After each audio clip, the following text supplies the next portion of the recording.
Our next topic in our journey through Unit 2 of Computer Science A is to talk about what are called wrapper classes. So, what wrapper classes are, or I guess maybe I should tell you what the purpose is that they serve, is that they allow us to represent primitive types as objects. So let's take a look and see what that looks like exactly. So I have a new class here, Phone with Wrappers, that I am going to work with. It has a main method in it. I'm going to start just like normal and do something I've done before. So integer x equals 42. So what we know about this is that whenever I declare and initialize this int, this is a variable that just gets stored on the stack. It's called x, and then it stores this value of 42. So nothing exciting there, right? And so in steps this idea of what's called wrapper classes. So if there were ever a case where I wanted to represent the number 42, but I really had to represent it as an object instead of a primitive, how would I go about doing that? And so first off, you might be asking yourself, well, why? Why would I need to ever represent a primitive as an object? And the answer is, well, there's several. The big one, though, is later on, Unit 7, we're going to talk about these things called array lists. So if you've seen arrays before, arrays are just a set of data values that are all of the same type. So I can have an array of ints if I want to. The issue with array lists, and array lists provide us with a little bit more functionality than just what arrays have. What array lists require, though, is that they store references to objects. And so I can't actually store an int value or a double value or a Boolean value or whatever they are in an array list. What I have to do is I have to somehow store them as an object. And so there's two that we're going to look at today, even though there's a whole bunch of them. The first one we're going to take a look at, though, is what is called the integer class. So the integer class is called integer. And the way that it works is I can create a variable of type integer just like I would any other object. So in this case, I have an integer y. What I'm going to set equal to is new. And then I'm going to use my constructor integer. And it's going to take in a value. It's going to take in a parameter into this constructor. In this case, I'm going to have it be the value of 42. And so what I've done now is I have done essentially the exact same thing as what storing 42 in a primitive does, except for the way that it gets stored is actually on the heap. All right. So maybe really quick before I go any further, let's just go and conceptualize this. So I'm going to swap over to my drawing space here and talk about what just happened. So whenever I create a new variable, so in this case, actually let me draw out my stack first. This is my stack. And then I have my heap in memory. Heap. Okay. So what I just did was I created a new int of type, or not type, but named x. In it I stored the value 42.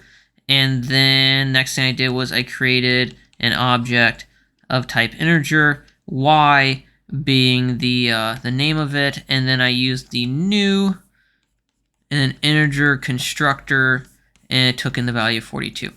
So the only difference between these two things is that whenever I create x, it actually is stored on the stack. Whenever I created this new integer y, well, what's actually happening is that I'm creating an object. I use the keyword new, which means that it's going to allocate some space over here in my heap. And it's going to store in it the value of 42 using this constructor. And so what actually gets stored inside of y is this memory address instead. That points at this value of 42 that's over on the heap, stored in this object. So that's why they're called wrapper classes, is that they just kind of enwrap, I don't know if that's a word, a primitive that gets stored inside of them.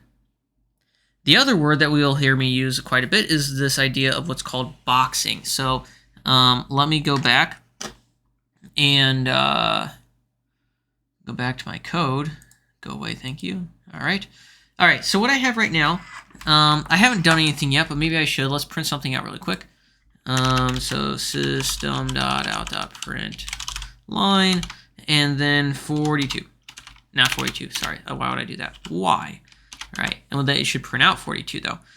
So let me go ahead and save this, and then I'm going to compile fun with wrappers, and then I'm going to, oh, I got something. Let's see, what is this? So it says note, fun with wrappers.java uses or overrides a deprecated API. Okay, so what's happening here is nothing bad per se, no error, no warning, nothing like that. It's just noting that, hey, you're using something that uses or overrides a deprecated API. So something's not quite right here. And so you might think that that's odd because, as I just told you, there's a reason why we have these wrapper classes, and we definitely still use them. The question is something's weird, and I'm going to address it here in a second. But let's go ahead and run this to see what happens, because it should still run. Fun with wrappers, and I print out the value 42. That actually gets stored inside that integer wrapper class in the value of y. All right. So what did it not like? And the answer is this right here. If we're being totally honest, there is never a reason to use the integer constructor. I can, like, it works, and that's fine, but what I'm going to do most of the time, what it makes sense for me to do most of the time, is whenever I declare new thing of type integer, what I will do is I will just assign it the value of 42. And so you might be asking yourself, but I don't have a constructor. Like, what's the issue here? So this is the idea of what is called auto boxing. So auto boxing means that it will automatically go ahead and take 42 and turn it into an object for me that I can then store inside the value of z. All right. And so if I were to go and actually see what was inside z is just a reference to an object. And so I don't actually need to use my integer constructor. I can just go ahead and assign this value of 42. It gets auto-boxed, and everything is dandy. All right. And so Java is actually really clever. It actually does this in both directions. If I ever need to take an integer value and use it and store it inside the integer wrapper class, it will auto box, and it'll do that, and that'll be great. If I ever need to use, so if I have, for example, z, and I need to use it as a primitive, the opposite direction is called what's called unboxing. Java will use these integer classes, this is the objects from them, and then my int primitives interchangeably. It'll figure out what we need to do with them. So that is very helpful. All right, let's look at then what is actually going on. What am I expected to know from Java? And the answer, or sorry, not from Java, but from Computer Science A. The answer is I am expected to know, well, right here. So this is my integer class, right? We just talked about the integer constructor. That was great. And we've actually already talked about integer min value and integer max value. We've actually seen these already in a previous video. And it's worth noting that what they are, they're actually constant values that are inside of my integer class. And so I can use them, but what I'm actually referencing then is this integer class. So we've actually seen this before. The last thing then that we have not touched on is this int value. It returns the value of this integer as an int. Okay. And so the question is int value really useful? And the answer is, well, kind of, a little bit. Let's go ahead and see.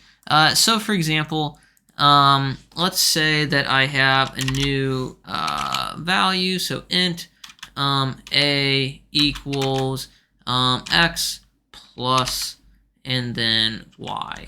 Perfect. All right. And then I'm going to print out a. Yes, please. Thank you. And then compile and then run. All right, 84, exactly what we wanted to. All right, so let's talk about what happened here. So what happened to, let's see, x was that it was just a primitive, no big deal, so it got used.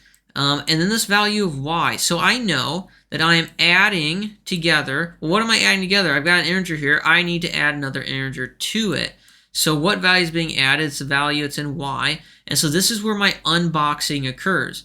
I will take what's inside. Java knows to take what's inside of my y object and then use it in primitive form. The way that it does this is that it automatically uses the int value like automatically, which is nice. And so what I could do instead is that since y is an object, by the way, I could get the same result by asking it to use the int value of y, and we can confirm that. I get 84 again. And so this gets called automatically, this int value, behind the scenes whenever I'm unboxing, but I could also use the int value method as well. So what's also worth noting then is that computer science A, what they expect you to know is not just about these integer methods, but also double, all right? And so they only expect you to know about the integer and the double class, and the double class works exactly like the integer class does as far as how it wraps the value that I'm working with. It's worth noting that these wrapper classes exist for any primitive type. So for example, there is a wrapper class for booleans, or there is a wrapper class for floats, or there is a wrapper class for characters. All those things exist, and computer science A, though, just really cares that you know about these two values, right? There is one other method that I'm going to reference here, and so I'm going to actually take you over to the Java docs for the integer class. Now, what you might think is that, hey, you know, the integer class, like, it's just storing an int. Like, it can't really be that exciting, so there's probably not a lot going on. And, oh, would you be wrong?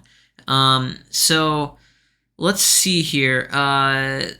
What is stored in my integer class? Well, we already talked about max value, min value. Those are some constants that are there. Size and type, we're not going to care about those right now. I got my constructors. Ooh, I can actually construct an integer using a string instead of a value, which is cool. And then I do, in fact, have a bunch of methods, shockingly.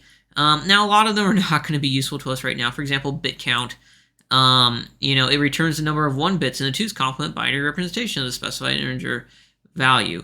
Okay, awesome, thank you. Not really going to be useful to us. But there is one. So obviously there's an equals method, just like we would expect. And then what I really care about is the value of method. QRSTUV, value of method. And so what this does is it returns an integer instance representing the specified int value. Actually, this is not the one I want. This is the one I want. All right. So if we ever have a string, and this is not an uncommon occurrence, but if I ever have a string that contains like an integer inside of it, how do I get that value out? And the answer is through value of. All right. So here's how this works. So let's say I've got, let's just get rid of all this. Let's say I've got a string. You know, you go to the store and the cost of something is given to you for whatever reason in a string of you know, $42. Oh no, actually let's just go crazy. $42 and I don't know, 31 cents. Okay. So your toss past this string. So the question is, well, how do I want to know? Okay, tell me how many dollars I owe, right? So how can I figure that out? And so what I'm going to use is the value of method to do this. All right. So if I want to grab specifically the 42 out of this, what I'm going to do, I'm going to actually use a couple of different methods here. So the value of method is what's called a static method. And so it's actually called in the integer class, and we're going to talk about more about static methods in the next video whenever we talk about the math class. But anyway, here it is. And so what I can do is call integer.value of, and then it's going to take in a string. Well, what do I want? I want the substring, so cost.substring, going from where to where. So I'm going to start at index 1 and end at index 3. So 1, 3. So what it's doing is that I'm going to pass to it. So cost.substring 1 to 3 is just a substring with the 4 and the 2 in it. But it's a string, which is important. And what value of is takes in that string and then converts it for me to an integer. And maybe just to emphasize that, I'm going to type in 1 plus. Just to emphasize that, because otherwise it's just going to look like it's going to print out a string again. So let's go ahead and save this, and we can run. And ta-da! I get that 43. You'll also notice I did not get any notes here because I'm not using the integer constructor at any point. All right. One last thing then that we need to talk about real quick, and I'm not going to get too in-depth in this because unlike with strings that work in a fairly predictable way when I try to compare them using equals equals, integers do not work that way. And I don't want to get into how they're stored in the cache and everything, and we actually found an interesting thing out about the fact that the cache only actually stores values from -127 to 128 or something along those lines. So point being is that it's not going to work the way that you expect it to. If I ever want to compare integers, so like the integer class, integers from the integer class, I should always use dot equals, right? But let's go ahead and take a look at this and see what happens and see if what I expect happens. So if I have integer x equals 5, and then I have integer x, or sorry, no, y equals 5, and then I have integer z equals new integer and then 5. All right, so I'm going to compare all these. So system.out.print line, and then I'm going to compare x with y, and then I'm going to compare x with z. And then lastly, I'm going to compare, what have I not done? Y with z. Okay. And then just for emphasis, also I'm going to compare something spelled correctly, system.out.print line, x, actually I guess I can't do that. Can I do that? I don't know, we're going to find out. X dot equals, oh, now I'm interested. I think I know what it's going to do, but I'm not actually 100% sure. We're going to find out. This will be good. System.out.print. What am I doing here? I'm crazy. How about I just do this? Control-C, Control-V, Control-V. All right, I want to compare x with y. I want to compare x with z. And I also want to compare y with, I should put it there. Oh, well. Okay. So it might be useful to you to stop right now and think of what all these are going to be. Otherwise, I'm just going to go ahead and run them and see what happens. Because there's actually one that I'm not. Aha, yeah, okay. Interesting. All right, so I got an error because, as we know, x is a primitive. And so I can't call a method on it. I was wondering whether or not x was going to get auto-boxed or not. And so there's actually one more thing that I'm going to try out real quick just to see. Z and y. I wonder if I put in as a parameter that it'll get auto-boxed. Still don't know. Or is it going to give me an error and then I'll just get rid of them if it gives me an error. Oh, interesting. Okay, so I can't. Okay, so I can't. Well, actually, let's run it to make sure it actually runs. Oh, fascinating. Okay. So let's take a step back here. So what's worth noting is that when I had x dot equals and x dot equals, it did not auto box x for me as an integer, which is interesting. I think I'm making this up on the fly. I think it's because it doesn't really get a chance to auto box. It just sees I'm trying to call any type of method on an int value on a primitive and doesn't like it. So that's fair. I understand you, Java. That's fine. If I flip-flop those, so if I call it on y dot equals, and I pass it as a parameter, then it's going to try to auto box for me and help me out. So that's fascinating. All right, let's actually go look at these truth values now. All right, so when I compared x with y, I got true. When I compared x with z, I got true. And then when I compared y with z using equals equals, I got false. However, I got true, true, true for all of the dot equals methods. All right, so those should be no surprise to you. Dot equals should always return true whenever there's the same values in there, because dot equals was written in such a way by the Java programmers to actually do what we want to do. And in this case, what that means is that it's actually going to compare the values that are in there. So the question is, what's going on with these other ones? So what is going on with x equals y is that x is an int, is a primitive. So y gets unboxed using the dot value of method. And so what I end up comparing is actually 5, does it equal 5? Does the int 5 equal the int 5? And the answer is yes. The same thing happens with x and z. So x is an int, and so when I'm using this double equals, I want to compare it with another int. And so Java automatically unboxes using the dot value of, and go ahead and uses that value there, and they're the same. Okay, the last one though, y equals z, I am comparing two objects. And so what's actually stored in the y value and the z value? Well, references to where they are at on the heap. Now, I'm not going to go into depth with it, but I'm just going to give you a warning that if you start comparing values that were auto-boxed with each other, you might get some unexpected results, and they might end up telling you true when you might not expect it. And the reason for that is because there's this thing called the cache that's in the heap that Java is using to its advantage. That only works for values up to 128 and down to negative 127, I think. And so anything greater than that will give you actually a different result. And so it's a weird thing. Point being, the big takeaway, just use dot equals. Always use dot equals.